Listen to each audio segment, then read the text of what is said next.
Welcome back to the videos, guys. Fuck me. Welcome back to the video. What the does that mean? All right.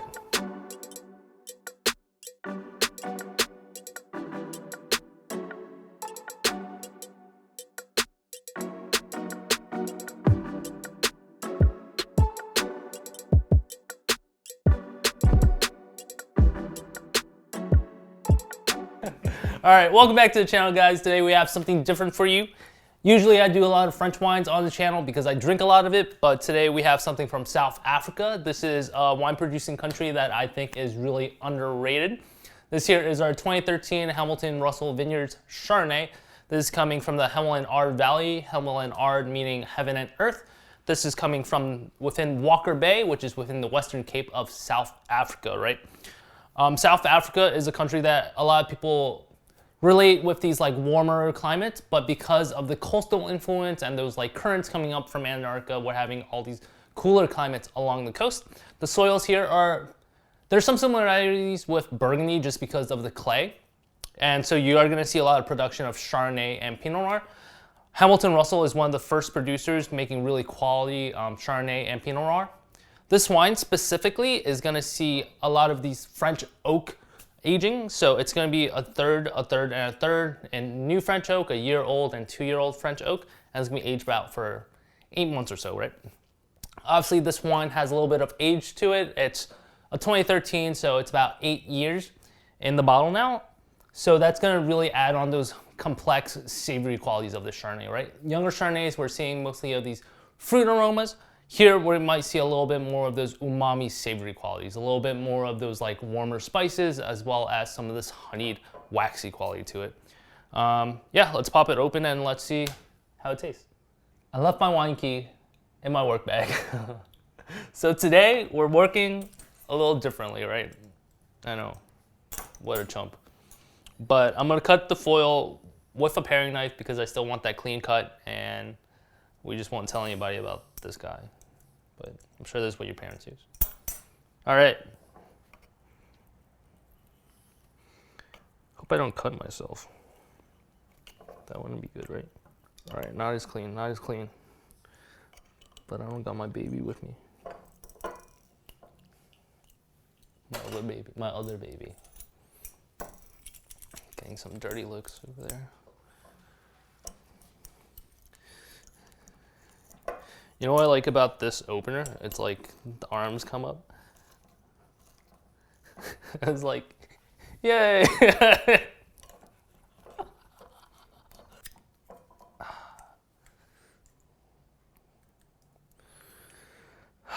Well, that's that.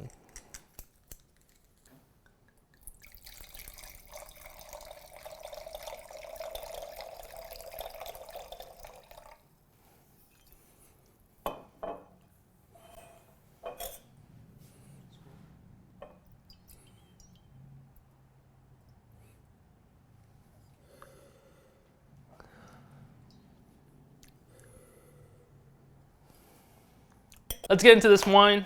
As you can see, it's a beautiful golden color. It's got this like bright, shiny yellow to it. So if you're pouring an older wine and it's a white wine, if it's starting to brown a bit, that might mean it's oxidized and the wine might not be good anymore. And if you're smelling it, it has this like slight sherried, like nutty aroma to it. That's definitely a sign that it's oxidized and it hasn't aged as well. This doesn't have that. It's still super fresh. There's still a lot of fruit aromas to this, right? On the nose, I'm still getting some of that like lemon peel, lemon pith, some of that like almost like a baked or bruised yellow apple. I'm also getting a lot of the vanilla and the brown spices like cinnamon and like the slight white pepper from the French oak. As I said, this does see a good amount of aging in French oak. Another quality that this has is these like umami savory qualities. So there's like this slight like fresh hay or like fresh mushroom aroma to this. And you'll usually get that when you have a white wine that's aged for a little longer, right?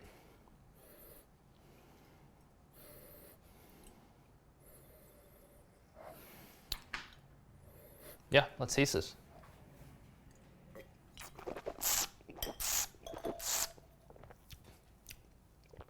Wow. This wine is medium bodied, it's bone dry. It has super high acidity actually. It has more acidity than I expected. Alcohol is not that high as well. It's only 13% alcohol. You're expecting a lot of these New World wines to be super ripe and have like blousy high alcohols. Like this is only 13% alcohol, which is more comparable to Burgundy than you're seeing with like, let's say something like a Napa Chardonnay, right? On the palate as well, there's definitely more of the fresh fruit aromas than I got on the nose. There's a lot more of that Meyer lemon, fresh lemon, the apples. More, still yellow apple, but it's more of a fresh yellow apple rather than like a baked or bruised yellow apple.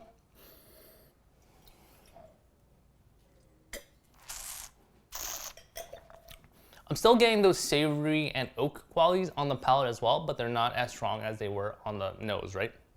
Still getting a little bit of that vanilla, that slight fresh hay, and some of those cinnamon and white pepper on the palate. This is delicious. Honestly, the length of the finish is really long.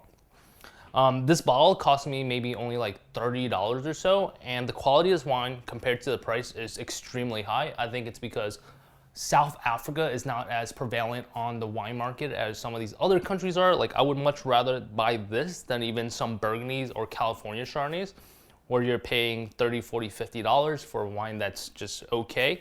This is super delicious. It's a super versatile wine as well. It could pair with a lot of meat. Honestly, you could do any white meat. So we're doing like chicken or pork and even some lighter red meats like duck. This could also go with some heavier fishes like salmon or trout. And this actually works well with a lot of vegetables, like these root vegetables that are hard to pair with. I would actually use this for that. And I really like this with mushrooms. Mushrooms and an aged Chardonnay to me are a perfect pairing.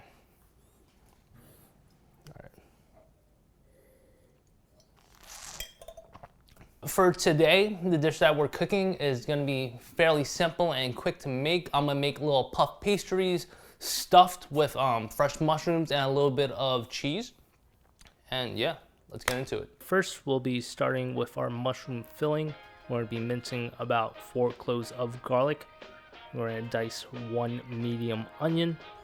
And then here I have 3 pounds of 3 different mushrooms, so about 1 pound each. I have white button mushrooms, we have baby bella mushrooms, and black oyster mushrooms. We're gonna dice it all up fairly fine. And then here I have a wedge of brie. It's about 4 ounces. We're just gonna slice it up. And here is some chives, just add in at the end. We're gonna dice that up as well. It's just 1 bunch. We're gonna melt some butter in a large pan or a pot. I have 4 ounces of butter here. We're gonna throw in the onions and the garlic and let that caramelize a bit until it's just slightly translucent before adding in all of our mushrooms. We're gonna season along the way here with salt, pepper, and garlic powder.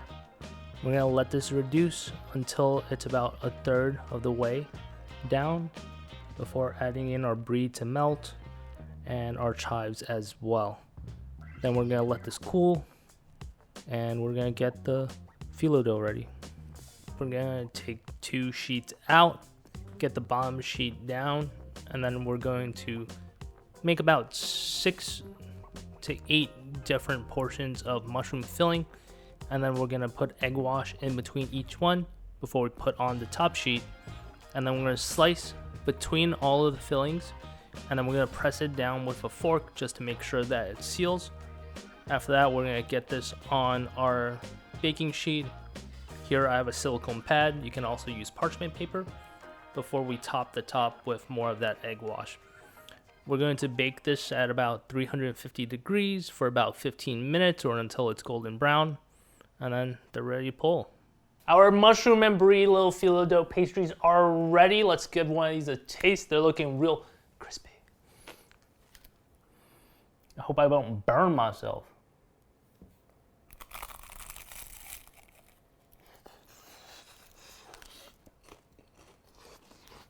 Oh my God.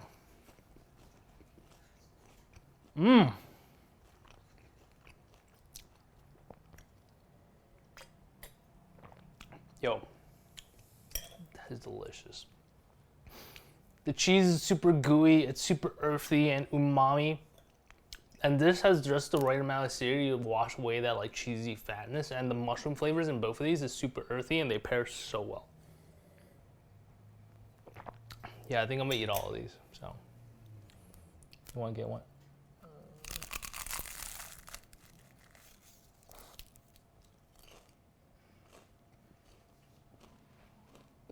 My God.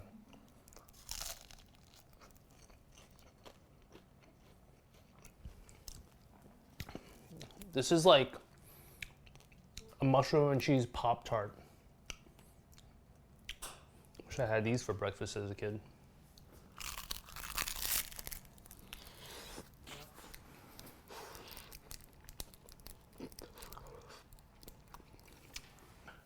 That's it for me today. If you enjoyed the video, please like my video, subscribe. We're gonna be doing a lot more of these, obviously. Maybe next week I'll cook whatever I wanna be cooking. Maybe I'll just be drinking. It is what it is. Catch you next time. Cheers.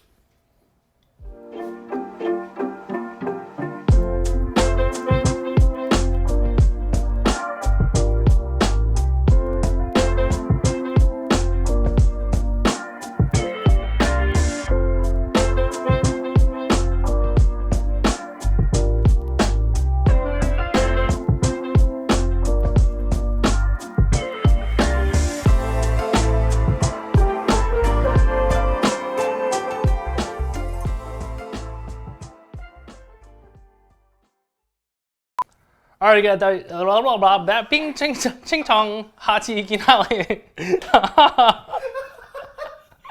This isn't the fucking outro, bro.